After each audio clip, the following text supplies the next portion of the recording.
Hey guys, so today I would like to talk with you about what you need to do if you have been unfaithful with your partner, but you don't want your relationship to come to an end. So I think the first thing to bear in mind is that whilst infidelity is incredibly common, it's important to remember that that doesn't make it feel any less severe or any less painful to your partner. So I think key number one is have a huge amount of empathy towards your partner. Your partner's going to be feeling incredibly hurt, more than likely insecure, probably wanting to feel a lot of love from you, as well as wanting to push you away, hurt you. You know, there'll be a real roller coaster of emotions quite regularly. Even though in this particular instance you might be the person that has been unfaithful, it doesn't mean that you may not have experienced what it's like to be cheated on yourself. So if you have, I'm sure you'll be familiar with the emotions and what it is that you would experience in this kind of scenario.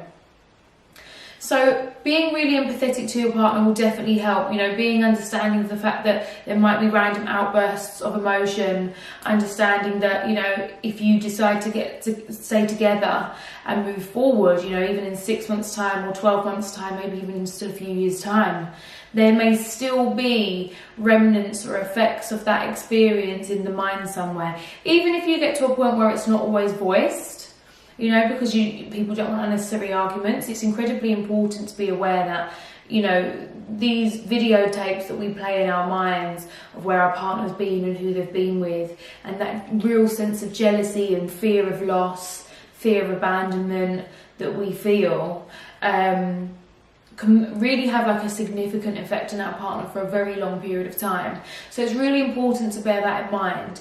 And when speaking with your partner about the events, be really honest, but without going into, intricate details.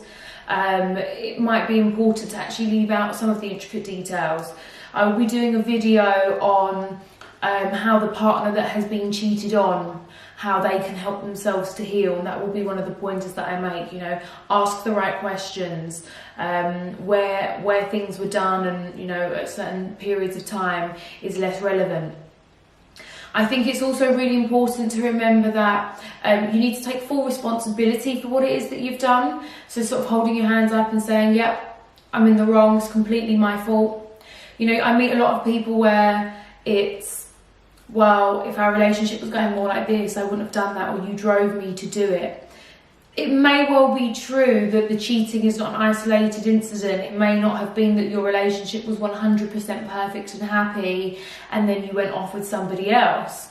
Or it may well be that case. But if the relationship was in somewhat dismay, that's not an excuse to go out and cheat. I think it's really important to remember that we don't necessarily discuss the boundaries of our relationships. A lot of what people do is they get into a relationship and we just assume that the other person is like us. However, it's important to remember that we've both lived completely different lives, and you would have had different upbringings around different religions, different sorts of people, different influences, grown up in different neighbourhoods, maybe even different countries. And all of those things will have an effect on how we view the boundaries of monogamy and how we view the effects of being cheated on. Plus, also, if you're the sort of person that grew up in a household where, you know, your father or your mother was unfaithful regularly, you already have some sort of predisposition on it. So if you've cheated on a partner that comes from a background of, you know, watching their mother or their father in pain, you've got a very long, tough road ahead of you, because it will be unleashing a lot of unhealed trauma, perhaps within their own realm and what they've experienced. So it's important to bear that in mind, that you might not just be dealing with what's currently on the surface of your own relationship. So you have to be empathetic, and you need to take responsibility for your actions. So taking responsibility for your actions and holding your hands up and saying that you know that you're in the wrong and that you want to work on things is a really good, important, clear path to be in. So another thing would be is you can almost use this transgression within the relationship as an opportunity to renegotiate the boundaries of your relationship. You know, maybe what was going on in your relationship wasn't working that well for your partner either.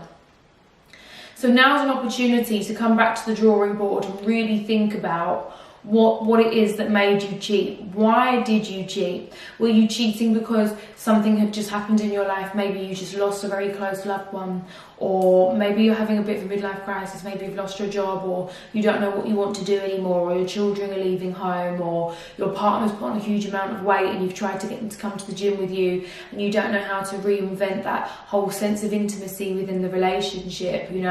These are skill sets that we don't necessarily get taught.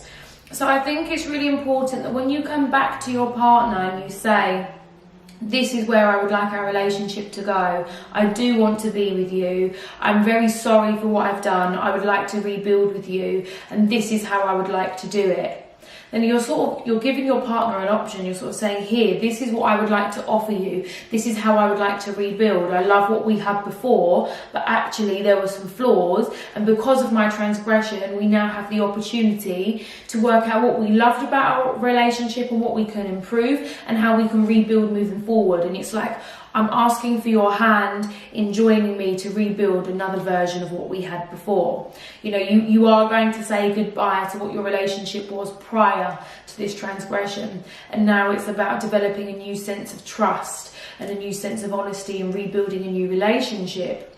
So if you're asking your partner to offer you a sense of trust, you have to then be understanding that it may take you years to rebuild that trust. Because once you've broken trust, it's always in the back of somebody's mind what you may or may not be up to. It's a natural human instinct, and you can't control how they choose to think, but you can control your behaviour. So one of the things that I think is great is to say to your partner, tell me what you need from me to help you regain the trust.